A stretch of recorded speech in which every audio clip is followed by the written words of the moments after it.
Buenos días, querida familia. Nos reunimos nuevamente alrededor de la palabra del Señor en este segundo domingo del tiempo de Adviento, que coincide este año con la solemnidad de la Inmaculada Concepción de la Santísima Virgen María. Nos reunimos en el nombre del Padre, y del Hijo, y del Espíritu Santo. Ven, Espíritu Santo, llena los corazones de tus fieles, enciende en ellos el fuego de tu amor, y renovarás la faz de la tierra. Espíritu Santo, ilumínanos y santifícanos.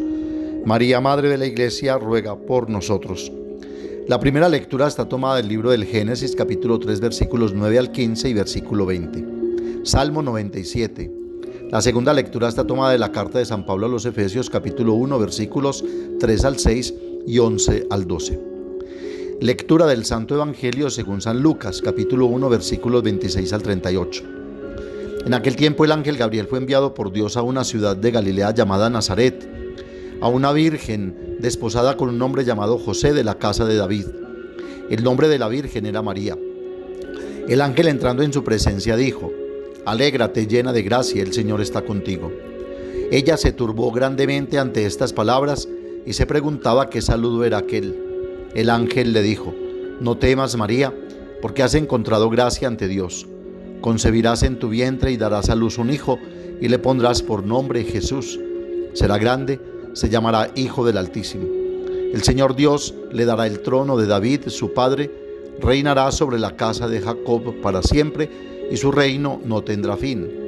Y María dijo al ángel: ¿Cómo será eso? Pues no conozco a varón. El ángel le contestó: El Espíritu Santo vendrá sobre ti, y la fuerza del Altísimo te cubrirá con su sombra. Por eso el santo que va a nacer se llamará Hijo de Dios. También tu pariente Isabel ha concebido un hijo en su vejez, y ya está de 6 meses la que llamaban estéril, porque para Dios nada hay imposible. María contestó: He aquí la esclava del Señor, hágase en mí según tu palabra. Y el ángel se retiró. Palabra del Señor.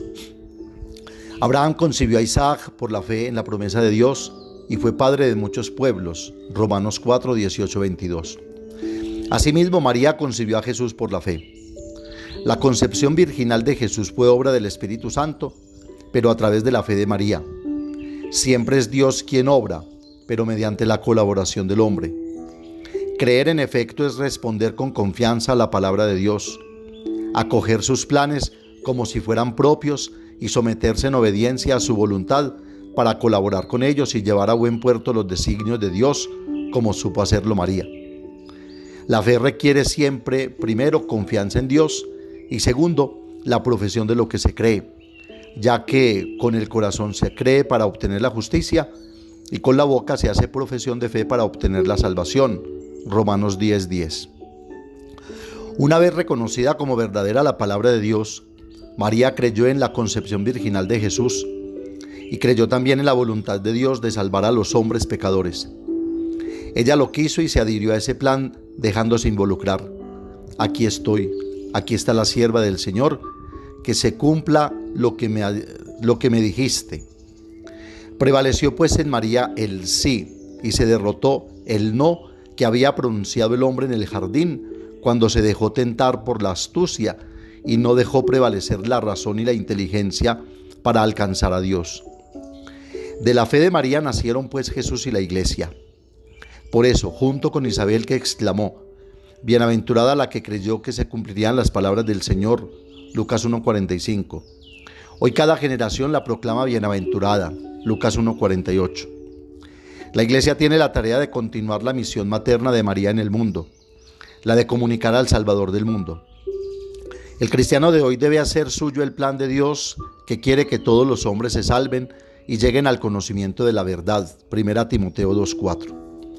Proclamando su propia salvación y dejándose implicar activamente en llevar la salvación a los demás, ya que en esto es glorificado mi Padre, que deis mucho fruto y seáis mis discípulos. Juan 15:8. En este domingo celebramos la solemnidad de la Inmaculada Concepción de la Virgen María. Algunos teólogos la definen como la idea inmaculada que Dios tuvo del hombre desde la eternidad. En María, por gracia, se realiza esta idea de una criatura no empañada por ningún pecado, aunque como todos nosotros lleve consigo la tentación. En su gracia se anticipó la naturaleza. Ella es inmaculada ante Jesús. En María brilla esa armonía primitiva concebida por Dios y luego rota por el pecado.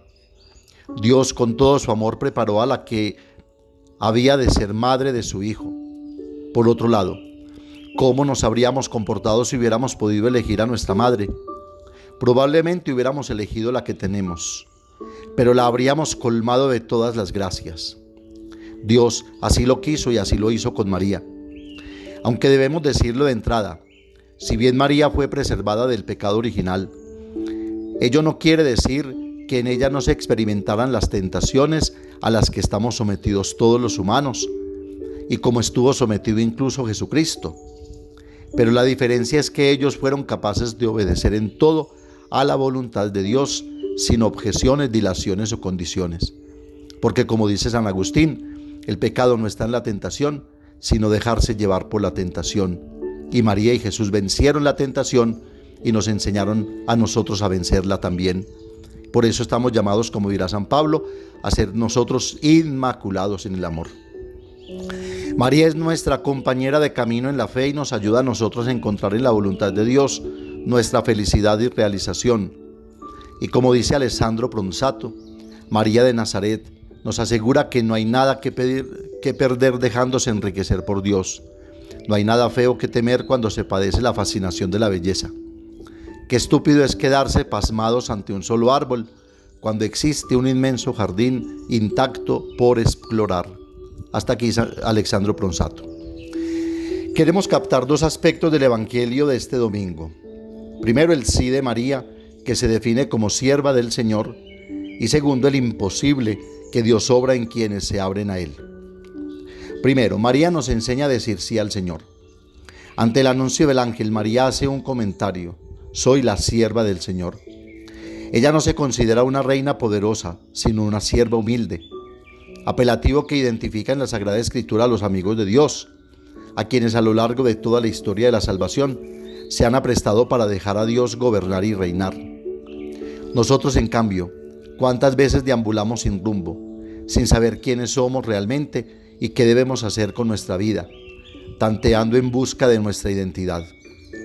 María, en cambio, escuchando la voz de Dios, ya sabe quién es y está contenida en su respuesta de fe. Yo soy la sierva del Señor, la que está dispuesta siempre a hacer su voluntad, la de Dios y no la suya. Esto también se aplica a nosotros. Nuestra gran verdad es que somos felices si nos sentimos útiles. Un creyente que no vive así, sirviendo a Dios, ¿qué sentido tiene? ¿Cuál es su identidad? Digámoslo con claridad: a nada sirve y su identidad es efímera. Estamos llamados a ser simples servidores, pero servidores del Señor, servidores del buen Padre, de su proyecto que es la salvación, no servidores del mundo ni de nosotros mismos.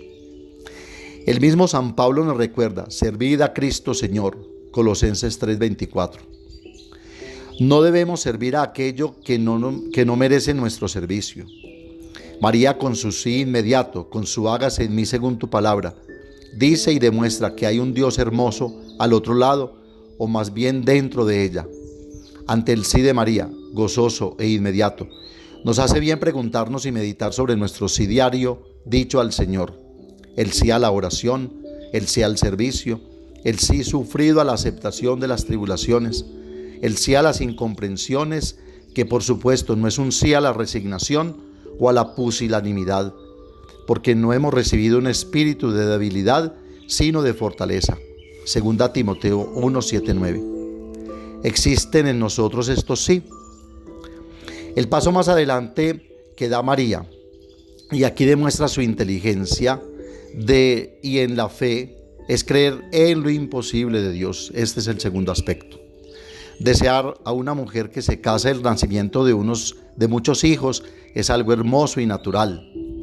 Pero anunciar el nacimiento de un hijo siendo todavía virgen no es algo ordinario, común, según la naturaleza, sino que exige una apertura a lo imposible de Dios.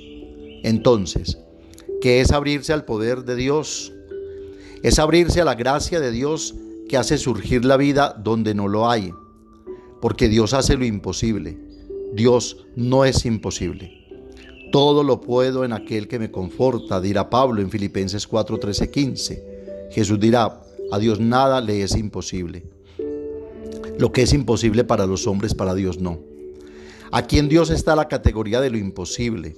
Es la categoría de la fe. La fe hace posible lo que humanamente es imposible. Y Dios quiere que nosotros por la fe hagamos todo lo que es imposible, pero que con la gracia de Dios nos llena de gozo y felicidad, como lo supo hacer María, la que llamarán dichosa todas las generaciones. Jesús mismo nos lo enseñó. Si tuvieran fe como un granito de mostaza, haríamos lo imposible moviendo las montañas. Desde el fin de una relación, desde una traición sufrida, desde cualquier fracaso en la vida, Dios puede resucitarme. Es decir, darme la fuerza para empezar de nuevo. Con Dios siempre hay otra posibilidad. Nuestra vida no termina con malas experiencias, con fracasos. Porque muchas veces no podemos recuperarnos de nuestras malas experiencias. Porque el cristianismo no es solo mi cualidad intelectual, mi simple esfuerzo moral, sino que es la experiencia del poder de Dios en mí. Necesitamos creer y abrirnos a que Dios sabe sacar vida de todas las situaciones de muerte que vivimos. Él sabe sacar vida de la nada. Así como Dios nace del seno virginal de María. He aquí lo extraordinario. He aquí lo imposible de Dios. Dios hace lo imposible y quiere que nosotros también nos vinculemos a esa tarea de hacer con Él lo imposible. Termino entonces con una nota importantísima del teólogo y profesor Karl Merke, en su libro María en la historia de Israel y en la fe de la Iglesia. Dice: cuando al menos intentamos imitar el sí de María, cuando estamos más inclinados a creer que a dudar, a esperar que a resignarnos, a confiar que a encerrarnos en el miedo, cuando a pesar de todo sigamos deseando que la plenitud de vida, el entusiasmo, la alegría no den paso a la mediocridad, la cobardía, la tristeza que caracterizan nuestra vida. Entonces y solo entonces seremos personas que como María acojan en sí mismas al Salvador. Experimentando que los ciegos pueden ver, los paralíticos pueden caminar, los leprosos pueden recobrar la salud, los muertos pueden volver a la vida. María no es junto a Cristo corredentora, sino que constituye el concepto inmaculado de ser humano redimido. Y puesto que el Redentor vincula su encarnación al sí de un ser humano concreto, puede él ingresar en este mundo siendo María el resto santo de Israel y el prototipo de todos los creyentes. Hasta aquí el teólogo Karl Menke. Recordemos que también San Pablo nos lo dice en la segunda lectura, que todos somos inmaculados ante Él en el amor. Él nos eligió en la persona de Cristo antes de crear el mundo, para que fuésemos santos e inmaculados en su presencia en el amor. Efesios 1:3-10. Esta es la tarea que debemos realizar también nosotros según el modelo de fe y compromiso que tenemos en la Inmaculada Virgen María. Dios mío, siguiendo el ejemplo de María, ayúdame a decir sí a tu llamado y a creer que puedes hacer lo imposible en mi vida y con mi vida hacer lo imposible en la vida de los demás, para que así se siga realizando tu proyecto salvador en cada uno de tus siervos e hijos. Amén.